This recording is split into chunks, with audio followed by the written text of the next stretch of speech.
সে এই ক্যান্ডেলে ব্রেক করে নেয়, নেক্সট ক্যান্ডেলে ব্রেক করতেছে। আমরা নেক্সট ক্যান্ডেলে আমাদের 3% যেহেতু টার্গেট, আমরা 1% মানে $1 দিয়ে ট্রেড করব। $1 ট্রেড করে যদি আমাদেরকে প্রফিট দেয়, আমরা নেক্সট ক্যান্ডেলে যাব প্রফিট করার জন্য। আমাদের টার্গেট $103। $103 মার্কেট থেকে হয়ে গেলে আমরা মার্কেট থেকে ব্যাক করব। সো গাইস, তোমরা যদি লক্ষ্য করো ভালো করে, এখানে দেখতে পাচ্ছ হরিজন্টাল লাইনটা অলরেডি কিন্তু এই ক্যান্ডেলটা ব্রেক করছে।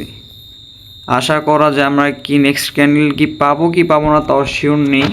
এই ক্যান্ডেলটা অলরেডি ব্রেক করছে, আমরা এই ক্যান্ডেল আমাদের এন্ট্রি ছিল। তো গাইস, আশা করি এই ক্যান্ডেল আমাদের এন্ট্রি দিবে। আমরা আপের জন্য এন্ট্রি নিয়ে নিছি। সেফটি মার্জিন নেওয়া উচিত ছিল, সেফটি মার্জিন নিতে পারি নাই। যাই হোক, আশা করি প্রফিট দিতে পারে, নাও দিতে পারে, কারণ গ্যাপ আপ হয়েছে। মার্কেটটা হয়তো একটা রাউন্ড নাম্বার ছিল, ছোটো রাউন্ড নাম্বার, সেটাকে গ্যাপ ফিল করছে। বেশিরভাগ লস হওয়ার চান্স আছে, তাও দেখি কী হয়।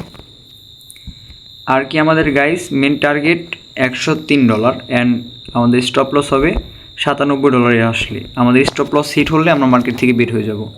আর যদি স্টপ লস হিট না হয়, আমরা প্রফিটের চেষ্টা করবো এবং আমাদের স্ট্র্যাটেজিগুলো ফলো রাখবো, মানি ম্যানেজমেন্ট ফলো রাখবো।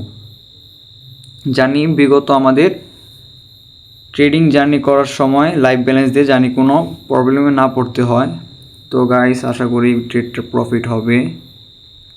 ট্রেডিংয়ে 100% বলতে কিছু হয় না, 70%, 80% এরকম ট্রেডিংয়ে প্রফিট হয়। তো গাইস, আমাদের ফার্স্ট এন্ট্রি ডান।